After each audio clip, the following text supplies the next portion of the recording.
चलिए, भगवान तो बहुत बड़ी चीज हो गई। साधारण सा प्रश्न करती हूँ मैं, किसी भी इंसान को अपने वश में कैसे करें, बताइए। और सांसारिक दिमाग से बताइए। सांसारिक दिमाग यानी जो आप यहाँ से बाहर निकलकर जो दिमाग का इस्तेमाल करते हैं। कथा में हमारे मन में बड़े अच्छे ख्याल आते हैं, यहाँ से बाहर निकलते ही सब गायब।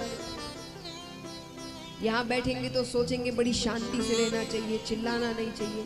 यहाँ से बाहर निकलकर फोन पर चिल्ला रहे होंगे किसी पर। तो यहाँ वाले दिमाग से मत कहना, सांसारिक दिमाग से कहिए। किसी व्यक्ति को वश में करना है तो कैसे करोगे कि वो आप जैसा कहे वो वैसा ही करे? कैसे करोगे बताओ? प्यार से। जिंदगी भर प्यार कर सकते हैं, जिंदगी भर आप मुस्कुराते हुए बात करें, कर सकते हो? गुस्सा कभी ना कभी तो आएगा, तब तो वो चला जाएगा। तो प्यार से नहीं। और इसलिए मैंने कहा सांसारिक दिमाग से सोचना।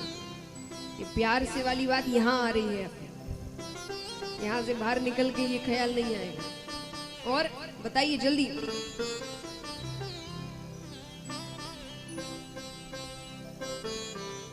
जोर से कहिए। व्यवहार, विश्वास, वश में कैसे हुआ वो व्यक्ति? आपको व्यक्ति को वश में करना है कि आप जैसा कहेंगे वो वैसा करेगा, उसे करना ही पड़ेगा वैसे। पैसे से तो आप वश में हो गए उसके,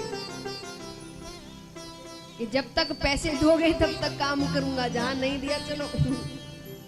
अब तो आप वश में हो गए, आपका खर्चा हो रहा है, घर से आपके पैसे जा रहे हैं, उसे तो कुछ नहीं करना पड़ेगा। चलिए अब मैं बताती हूँ। इसलिए मैंने कहा प्रेम, व्यवहार, ये बातें कोई साधारण जीवन में करता नहीं है। अगर किसी व्यक्ति को वश में करना है तो उसकी कोई कमजोरी पकड़ना, उसकी कोई कमजोरी पकड़ना। तो जैसा कहोगे वो वैसा करेगा। सही बात है। अब भगवान को वश में करना है तो भगवान की कमजोरी क्या है? वो तो सर्वशक्तिमान है, लेकिन भगवान की भी एक कमजोरी है कि वो भक्त को रोते हुए नहीं देख सकते। भगवान भक्त को कभी रोते हुए नहीं देख सकते। रोना यानी सच्चे दिल से रोना।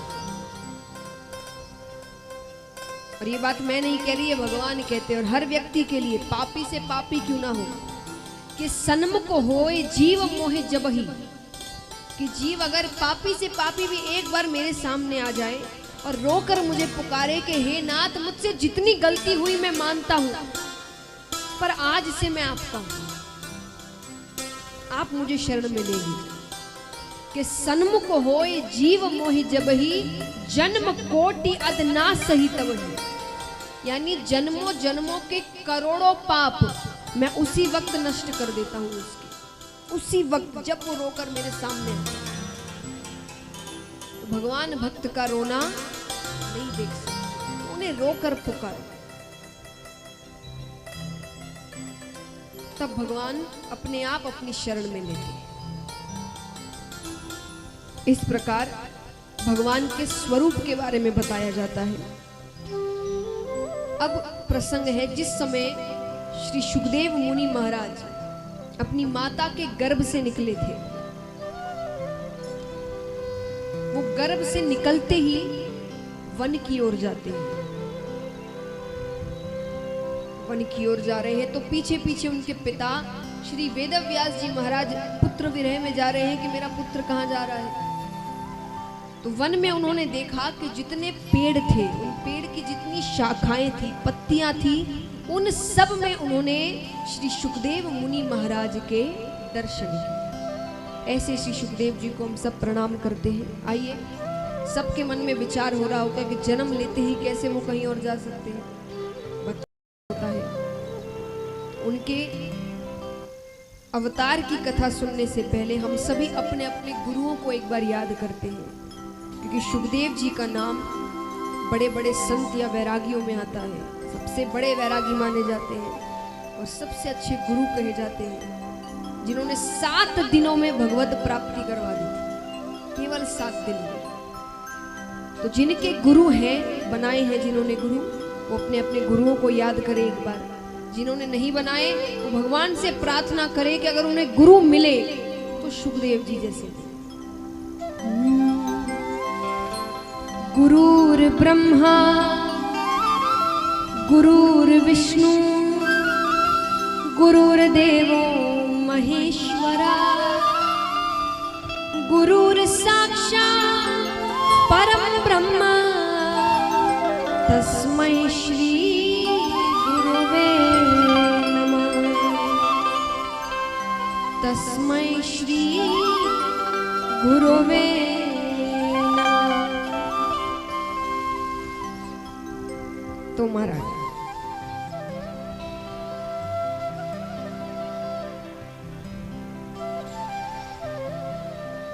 सुखदेव जी के अवतार की कथा अलग अलग शास्त्रों में अलग अलग ढंग से बताई गई है, लेकिन दंत कथा के अनुसार एक बार ब्रह्मा जी ने एक सभा का आयोजन किया। सभा में जितने भी देवी देवता, यक्ष, गंधर्व, किन्नर, ऋषिगण सभी आए। सभा में प्रश्न उठता है कि इस 3 लोक 14 भुवनों में सबसे कीमती वस्तु क्या है। सबने अपना अपना उत्तर दिया। कोई कहे स्वर्ण यानी सोना, कोई कहे हीरा, कोई कहे चांदी, कोई कहे कुछ। तो वहां ऋषिगण भी बैठे थे। ऋषिगणों ने कहा नहीं, ये सारी चीजें कईयों के पास मिलेगी, यहां भी कईयों के पास होगी। हाँ कि ना? डरिए मत, मैं मांगूंगी नहीं। सोने की कोई ना कोई वस्तु होगी आपके पास, है ना? तो कईयों के पास, तो ऋषिगणों ने कहा ये कोई ऐसी वस्तु नहीं है कि किसी किसी के पास मिले, ये कईयों के पास होती है। मात्रा कितनी है वो नहीं पता, वो निर्भर करता है, किसी के पास बहुत ज्यादा, किसी के पास बहुत कम, लेकिन होता अधिकतर के पास।